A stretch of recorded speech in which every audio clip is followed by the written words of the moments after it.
মিথ্যা কথা বলা। মিথ্যা কথা বলাটা কি? নবী করিম সাল্লাল্লাহু আলাইহি সাল্লাম 1400 বছর আগে বলছে যে তোমরা মিথ্যা কথা বলে না, মিথ্যা কথা বললে জাহান্নাম তোমাদের জন্য। আর এখন সায়েন্টিস্ট বৈজ্ঞানিকরা গবেষণা করে বলে তোমরা মিথ্যা কথা বলো না। কারণটা কি? কারণটা যে যে 2016 সালের লন্ডনে 80 জনের একটা টিম বানান, সেই 80 জনকে বলা হয় তোমরা মিথ্যা কথা বলো। কিছুদিন ধরে মিথ্যা কথা বলে, বলার পরে তাদেরকে একটা ল্যাবে নিয়ে আসা হয় রিসার্চের জন্য।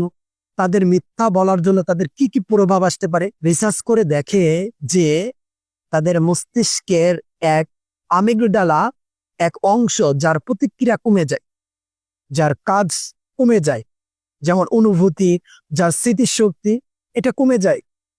আল্লাহ রসুল 1400 বছর আগে যেটা বলছে, আর এখন 2016 সালে সেই বিজ্ঞানিকরা রিসার্চ করে বলে তোমরা মিথ্যা আশ্রয় নিও না, মিথ্যা কথা বলো না।